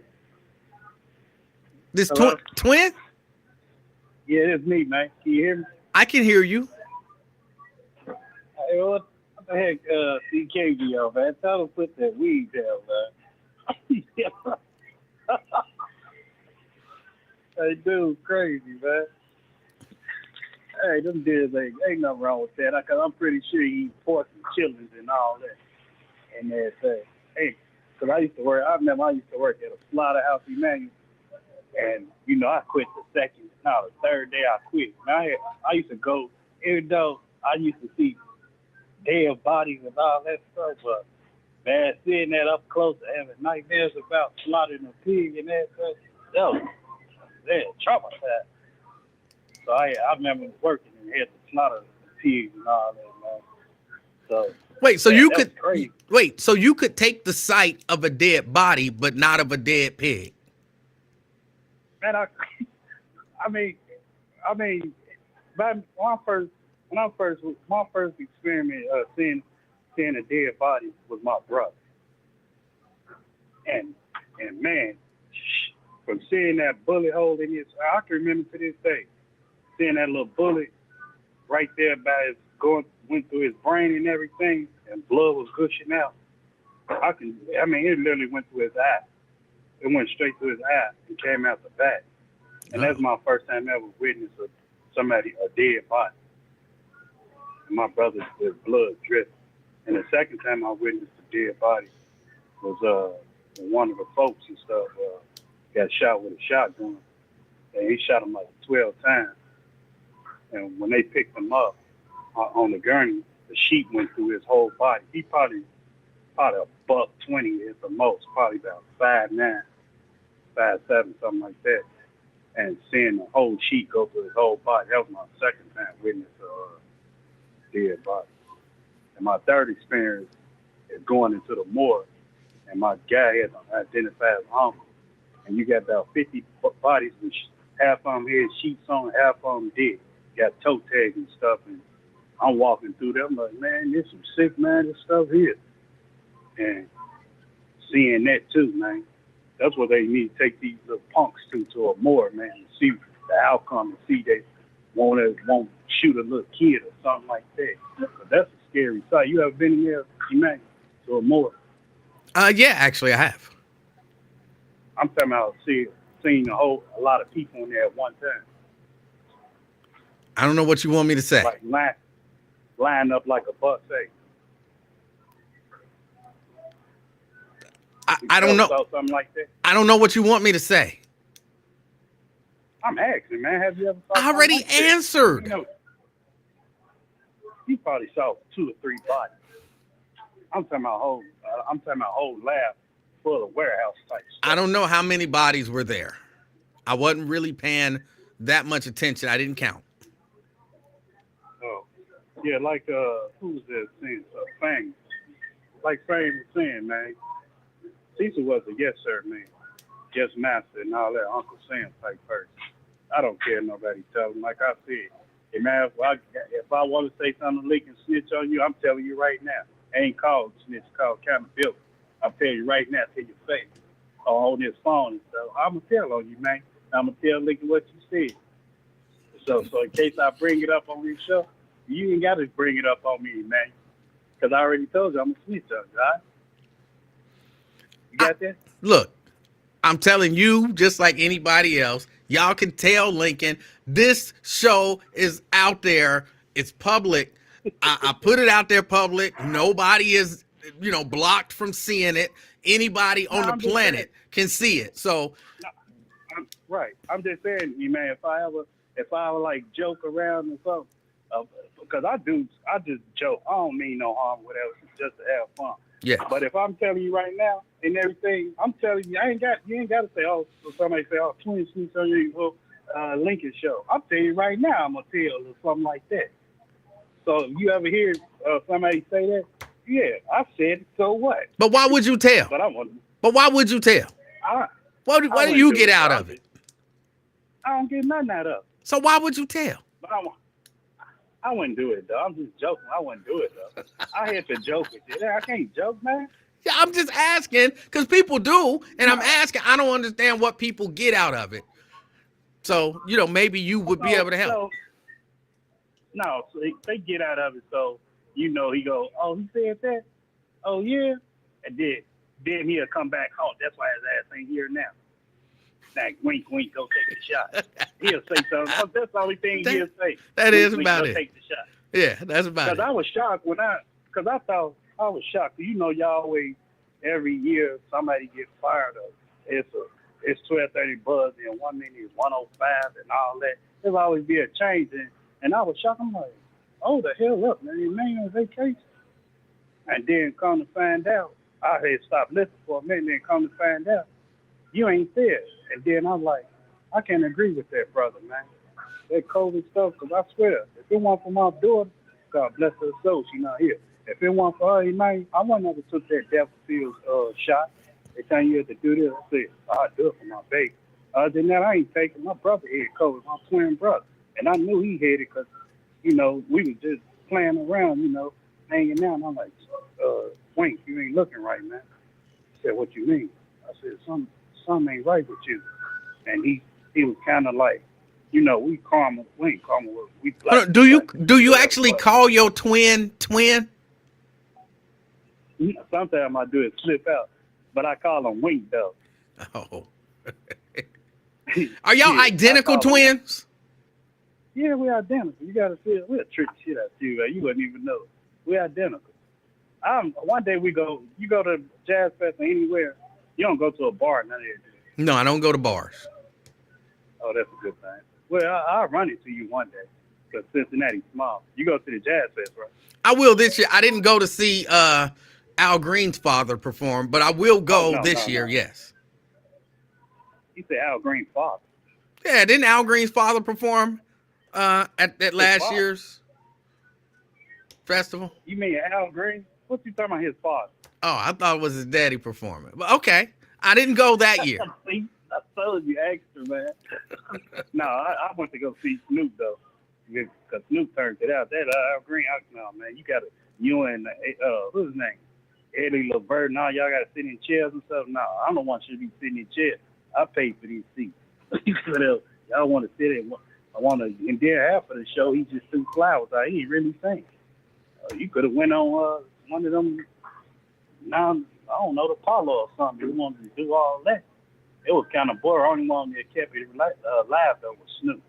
Yeah, I caught a lot of contacts and everything else. Other than that, I'm glad they having a good one though. They got Maxwell. Now I can't say no homo. He can put on the show, man. Maxwell can. Did you really have to say no homo to that? Cause you know you got them little goofy people on what you mean? What you mean, twin? So I gotta say it like that. But how is you're talking about a musical artist performing, and to say he can put on a good show? How could that even be twisted to be homo? You got some, like I said, man. You got some goofy people in the chat. That's say, true. Just like just like if I say, "Oh, you understand me, man? You understand, boo?" Then you'll get mad, right? Yes. Like, what? Because Okay, boo, look, because boo is that, but that is homo. That is homo. Yeah. But just like I said, I gotta say that because people in the chat be like, "Oh, he can perform for him." What you mean? They got minds and they minds wander like that on here. So that's why I say that. You see how you got all defensive when I said boo and all that? You see that? But that's different. So that's how. What's so different about it? Men don't call each other boo. Men don't. They know nothing homosexual about saying he's a good performer. There's something, a little homosexual about calling another man your boo. No, these people they mind ain't right, man. So you gotta say some people, mind ain't right. So you gotta, nip it in the bud real quick. I don't. You're right. You're right about that. I'm not. We don't have to debate that no more because it's true.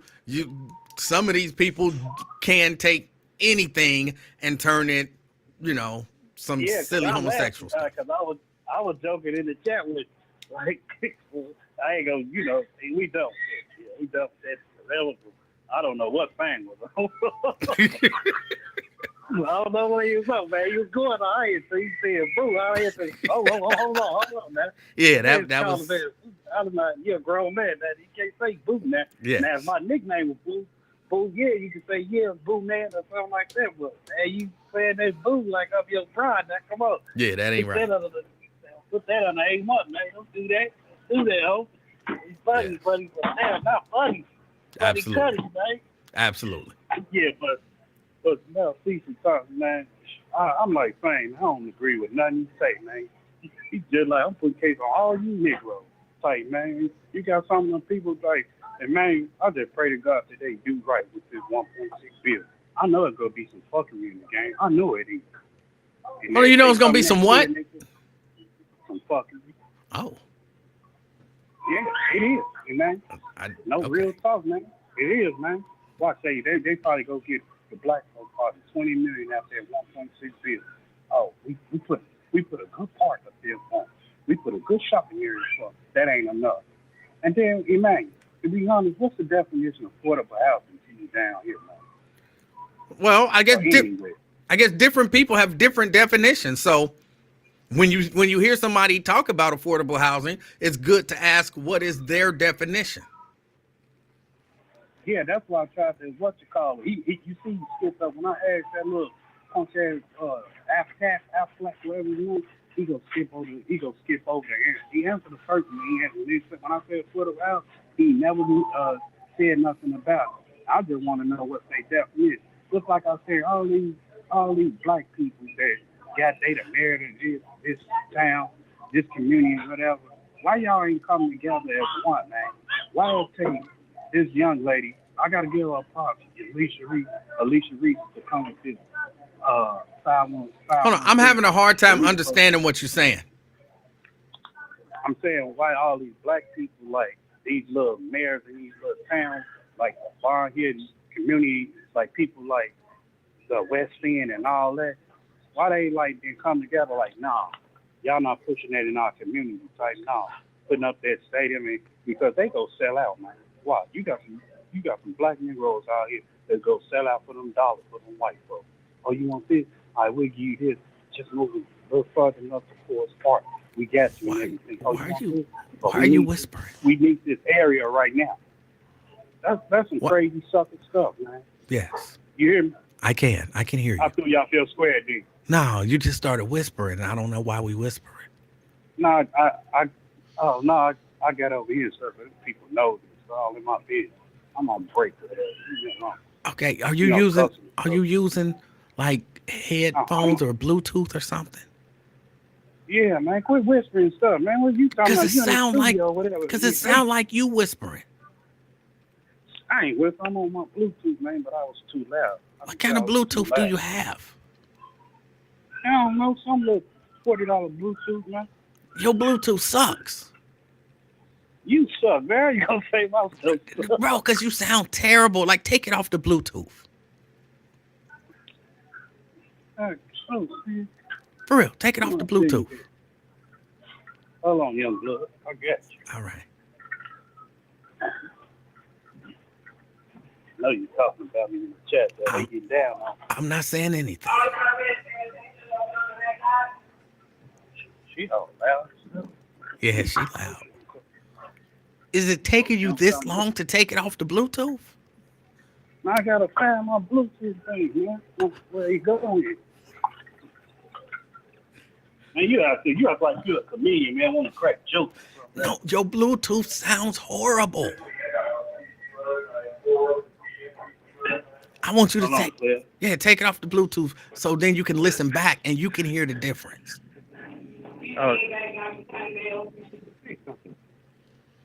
Hello, you hear me? I can hear you now.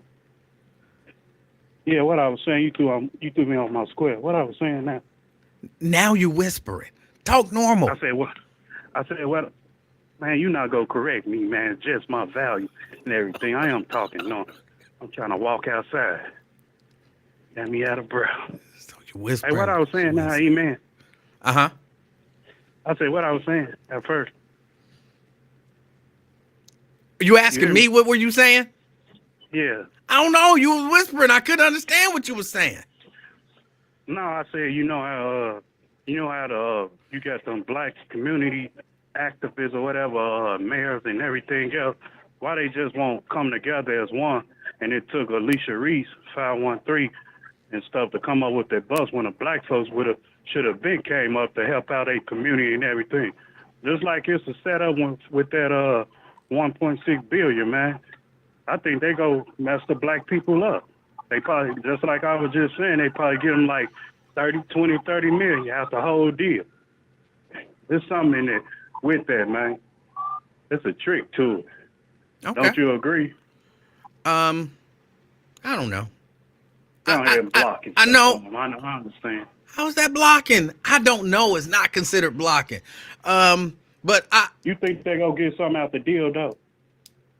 No, not really. Cause I just been thinking about it ever since they came up with it. That's why I've been thinking about it. I'm like 1.6 billion, huh? All of a sudden, everybody get 39 million. Paycor, Mike Brown throwing 30 million. But wait a minute. 120. Wait. You might be kind of conflating two different things, right? The $1.6 billion that you're talking about for the sale of the railroad, and you're putting that in the pot with affordable housing. Where the money for affordable housing coming in? I don't know. How much they got put up for that? Probably none.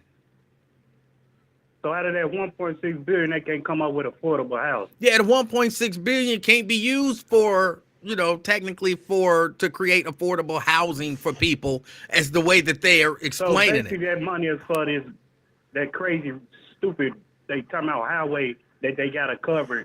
They only did 20, but they got to go to 100. What they say, 100 miles or something like that? Yeah, that's what they're claiming.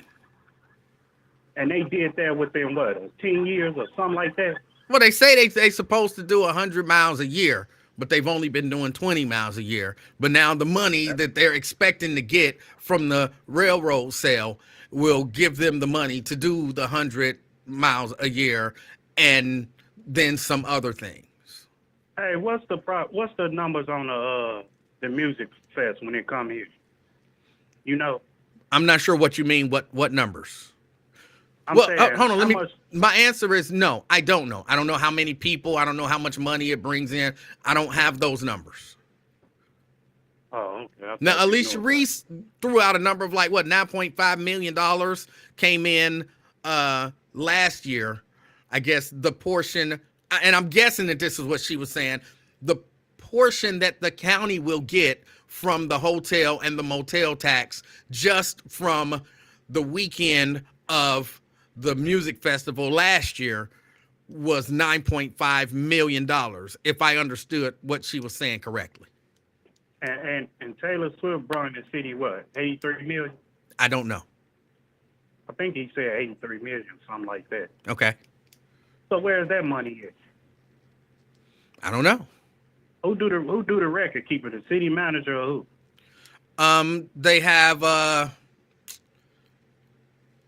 gonna say that the treasurer. Yeah, probably the treasurer, but I'm not 100% sure exactly who would be the person for the city, and I'm certain it's a different person for the county to figure all that stuff out. Wilburn dude was treasurer, man. Maybe he can keep up with the money. You wish who was the treasurer? Wilburn. What's his name? Wilburn? Charlie Winburn. Winburn, I mean. Okay. Yeah, I wish he was the city treasurer. Let him do the money thing with this 1.6 billion. But they act like they can't, trust us black folks. Some might be crooked, but most of them white folks crooked now. I just don't understand, man. All right, man, time for me to go to work before I get fired. All right, you've been on break for an hour and a half, so yeah. No, I've been hiding stuff. They been wanting me to do too much, man. People keep coming in here. Ain't no snow. Go outside and enjoy this weather. But when you it's at work 30 minus, I get at work talking about, oh man, they up in here wanting me to work. Shit, you at work. And I gotta take a break. I just left for other job. It's time for me to sit down for a minute, man. I don't know that necessarily flies at your current job. You show up to work and you're like, hey, and they like, all right, we need you to, stock aisle number 7. And you're like, I'm tired. I just left my other job. I'm gonna sit down and rest for a little bit before I start. My situation. They know I get the job done. They're like, Twin being here, when it's job done. Watch when I come back Monday. It's gonna be a 9/11 up in there, probably. All right. For real, buddy. All right, man. Take care, man. Hey, you have a safe weekend. You, your grandbaby, your wife, and kids, and stepkids, and great kids, all of them. You do the same, all man. Right. You and all your kids. All right, man. Yeah, all right, twin. All right, that's twin. Twin, look, don't get me wrong. I understand how you feel. When I go to Kroger, I don't want to work for them either. But they keep trying to make me work by not having no registers open, so I gotta ring my own stuff up and bag my own stuff and all that kind of stuff. So we in the same boat. You go to Kroger, you don't want to work. I go to Kroger, I don't want to work. That's the difference is they kind of pay you. They pay you to work. I pay them. It's not right. All right, y'all. I got to get ready to get out of here. I appreciate everybody hanging out with me. I hope I got y'all through the rest of y'all day. Time to check out or whatever. I hope everybody has an amazing weekend. When you're out and about this weekend, as always, do your best to be the reason that somebody smiles. Till next time.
All right, little baby, what you want to do? I don't know. We got to come up with something to do. What you want to do? I don't know. So we just going to sit here and not know? All right. Just go upstairs. No, well, let's go upstairs.